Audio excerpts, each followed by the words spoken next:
জুবায়দা খাতুন স্বপ্ন দেখে পেরেশান। এখন এই স্বপ্ন তো কারো কাছে একটা হইল নিয়ম হইল সবার কাছে স্বপ্ন বলা যাবে, আর যেই স্বপ্ন দেখছি এটা বলতে তো আরো লজ্জা। দাঁড়ানো বাইতুল্লাহর সামনে সবাই করে যে না, কার কাছে বলবো?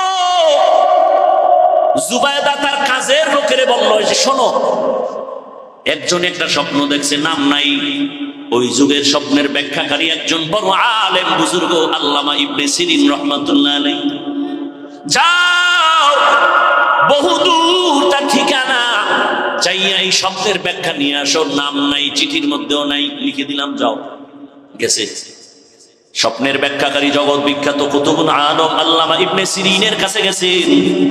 গিয়া যখন দিলেন, হযরত এই স্বপ্নের ব্যাখ্যা চাই। কয় দেখছো ওই চিঠি লেখলো কে? কয় যে লেখক জানি না, জনৈক। স্বপ্নের ব্যাখ্যা দেন একজন নারী, বাইতুল্লাহর সামনে দাঁড়ানো, আর সারা দেশের মানুষ এসে জিনা করে। জিনা কয় নাম, ক নাম, কে দেখছে এই স্বপ্ন? বলে নাম জানি না। কয় স্বপ্নের ব্যাখ্যাও দেওয়া হবে না, কারণ নাম বুঝা, ব্যক্তি বুঝা হবে স্বপ্নের ব্যাখ্যা। আমগো দেশের একজন নামদারি পীর স্বপ্ন দেখে রহমতের নবী উলঙ্গ, ডাস্টবিনে ভরা। ব্যাখ্যা কি হবে? আমার রসুলের যদি কেউ উলঙ্গ দেখে, বসতে হবে ভণ্ডের ঈমান উলঙ্গ। ইবনে সিরিন কয় নাম না কইলে ব্যাখ্যা হবে না, যাও।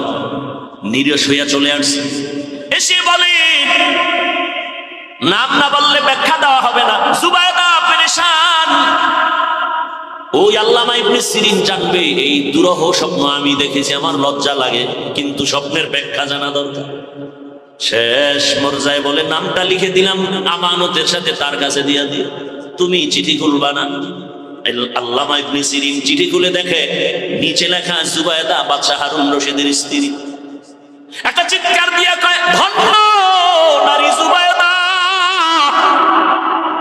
খবর কইও জুবায়দার কপাল খুলে গেছে।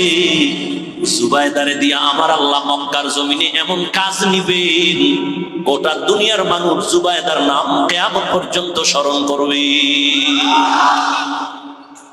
জুবায়দার নাম এখনো কিন্তু নিতেছে।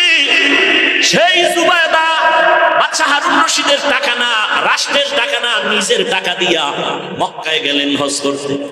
জুবায়দা হজে গিয়া দেখলো মক্কার মানুষ পানির জন্য হাহাকার করে, পানি নেই। মিনায় পানি নেই, মুজদালিফায় পানি নেই, আরাফায় পানি নেই। জুবায়দা নিজের টাকা ব্যয় করিয়া এবার ড্রেন কাটলো, ড্রেনের সাথে পানির লাইন করে দিল জুবায়দা নিজের টাকায়। আজও মক্কায় গিয়া দেখবা নহরে জুবায়দা নামের ড্রেনের অঙ্কন, ইটের গাঁথনি, পাথরের গাঁথনি এখনো জুবায়দার নামে দেখা যায়, আমরা দেখেছি। ওলামায়ে কেরাম আছে না নাই? এখনো আছে জুবায়দার ড্রেন, নহরে জুবায়দা নাম কি?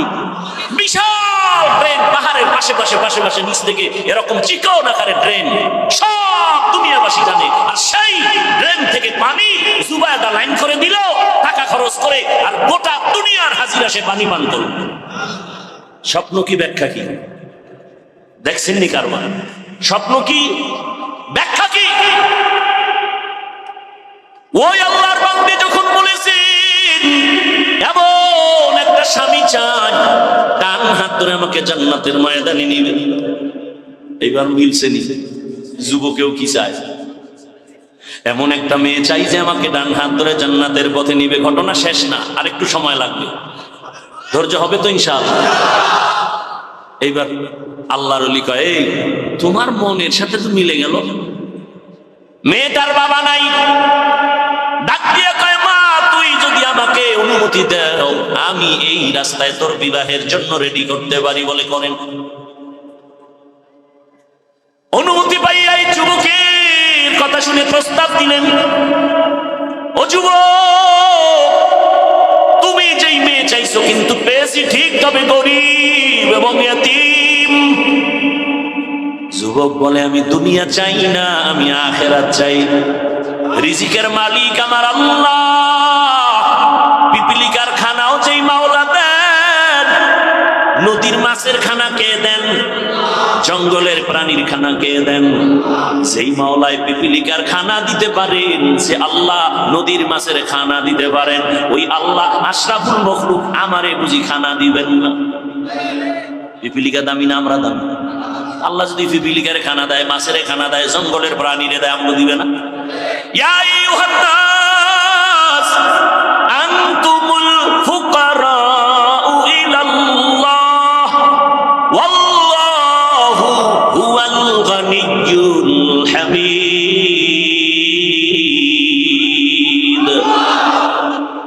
আল্লাহ বলেন, দুনিয়ার মানুষ তোরা ফকির, আমি ধনী। রিজিকের ভয়ে এখন ট্যাবলেট খায়, সন্তান কমাও। স্লোগান লেখছে, ছেলে হোক মেয়ে হোক দুটোর বেশি নয়। আবার নতুন করে আর এক লাইন বাড়াইছে, একটা হলে ভালো হয়। আমি কই যুবকেরা, তোরা আর এক লাইন বাড়ায় লেখ, না হইলে আরো ভালো হয়। এই স্লোগান কেন কয়? মানুষ বাড়লে থাকবে কই, খাবে কি? যে লেখছে ওরে আগে বলা দরকার, তুই মর, তুইও তো বাড়তি, তুইও মর। নাস্তিকের গোষ্ঠী। রিজিকের মালিককে পিপিলিকারে আল্লাহ খাওয়াইলে আমগো খাওয়াবে না? ও মুরব্বীরা, 30-40 বছর আগের কথা মনে আছে আপনাদের? বলেন তো আমাকে, এক কাঠা জমিনে যেই পরিমাণ ধান হইতো এখন কত মন কম হয় বলেন? বাড়াইছে কে সরকার? আগে 13টা পেয়ারা খাইলে 13 পাওয়া যাইতো না, আর এখন এত বড় পেয়ারা একজন একটা খাওয়া যায়। রিজিক বাড়াইছেন কে? তো তোমার এত টেনশন কেন? আল্লাহ বলেন, রিজিক আমি বাড়াবো, সন্তান আমি দিব, আমি বাড়াবো। আর কিছু কুলাঙ্গার আছে, সন্তান বেশি বা মেয়ে হয় কেন, বউর সাথে ঝগড়া করে, আছে না নেই? আল্লাহ হেদায়াত দান করুন। ওই যুবক বলল, আমার দুনিয়া চাই না, আখিরাত চাই। আর যারা আখিরাত চায় আল্লাহ তাদেরকেও দুনিয়া দিয়া দিবেন। না খাইয়া কেউ মরে না, মনে আছে করোনার কথা? আল্লাহ রিজিকের মালিক, না খাইয়া মরবে না, তবে হালাল। 2 জনের সাথে হযরতের অনুমতি ক্রমে বিবাহ প্রস্তাব আসলো, রাজি হয়ে গেল। 2 জনের বিবাহ হয়ে গেল। 2 জন এলাকায় বসবাস করতে গিয়ে দেখে পর্দা নাই। বেগানার নজর লাগতে চায়, এলাকা ছাইরা চলে গেছে পাহাড়িয়া জঙ্গলের পাশে। ভাঙা ঘর ঝুপড়ি উঠাইয়া ওখানে 2 জন থাকে আর আল্লাহর ইবাদত করে। জঙ্গলে একটু কাজ করেন আর মোটামুটি স্বাভাবিক জীবন যাপন করে, আর নামাজের সময় নামাজ আদায় করেন। আর গভীর রাতে 2 জনে যায় নামাজে বসে একসাথে কান্না করে, ও আল্লাহ, 2 জনের আকুতি তুমি কবুল করেছো। চেয়েছিলাম একটা জান্নাতি নারী, তুমি দিয়েছো। আমার স্ত্রীও চেয়েছে, তুমি দিয়েছো। এবার আর একটা দাবি। কি দাবি? ও আল্লাহ, তুমি একটা নেককার সন্তান আমাদের দান করো। আহা, আল্লাহর কাছে চাইছেন নি নেককার সন্তান? আন্দাজ সন্তান যদি নেককার চাইতেন, সবুজ আর গম্বুজ নাম রাখছেন কেন? তুফান, তুফান সন্তানের নাম, তুফান। নদী, বৃষ্টি, সাগর সন্তানের নাম। হাসি খুশি, বৃষ্টি, নদী, সাগর নাম আছে না? আরো কত বাজে নাম মুখে আনতে লজ্জা লাগে। কেন? আপনি ইসলামের নামের অভাব কেন রাখলেন আপনি বলেন তো? অথচ সহিহ হাদিস, কিয়ামতের দিন শুধু নামের বরকতে জান্নাত পাবে। আল্লাহ হেদায়েত দান করুন। নেককার সন্তান চাওয়ান, আল্লাহর কাছে চাইবেন, বলবেন আমাদের কাছে যেই পরিমাণ দোয়া চান, হুজুর ছেলেটা কথা শুনে না, দোয়া করেন, দোয়া করেন, দোয়া করেন। বাবা হয়ে যদি একদিন ভোর রাতে আমার মাওলার একটা ডাক দিতেন, আমার আল্লাহ সাথে সাথে বাবার ডাক কবুল করে ফেলতেন। অতিও গভীর হয় রজনী যখন, নীরবে প্রভুর নাম জপিও তখন।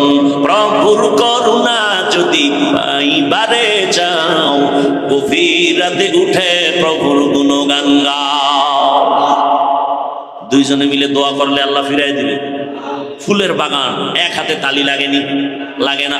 এক হাতে তালি যেমন বাজে না, বিনা বাতাসে পানি নড়ে না, ঠিক স্বামী আর স্ত্রীর মন যদি এক না হয়, ওই সংসারে ফুলের বাগানের ফুল ফুটে না। 2 জনে ভোর রাতে আল্লাহর কাছে দোয়া করেন, হে মালিক, নেককার একটা সন্তান দিও। আল্লাহর আদালত বরকতে দোয়া কবুল হয়ে গেছে, সন্তান গর্ভে চলে আসছে, দুনিয়াতেও এসে গেল।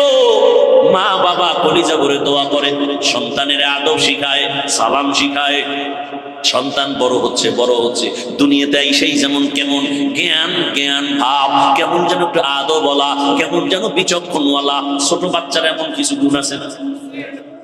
মা বাবায় খুশি, আরে আমার একটা ছেলেই আল্লাহ দিছে, এমন সন্তান আসছে ছেলে, আল্লাহ তাআলা কেমন মেধা দিলেন, আদবওয়ালা, মা বাবার প্রতি বড় নরম, বিনয়ী, ভদ্র, মা বাবার শ্রদ্ধা করে, মা বাবা যা বলে তাই মানে, মা বাবার সামনে বেয়াদবি করে না।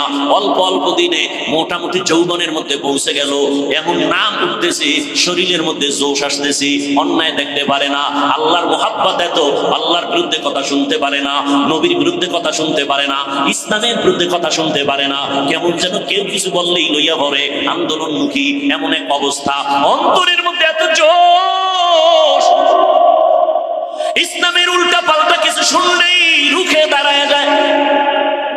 এই যুবক মা বাবার দোয়ায় এত দামি হয়েছে, ওই যুবক আল্লাহর বান্দা মিশরে গেল, তুরস্কে গেল, দুনিয়ার সব বাইতুল মুকাদ্দাসে জুলুম চলতেছে, খবর পায় যুবক দৌড় দিয়ে চলে গেল, জালেমদের হাত থেকে বাইতুল মুকাদ্দাসকে স্বাধীন করালেন, মিশরের জমিনে জুলুম মুক্ত করালো।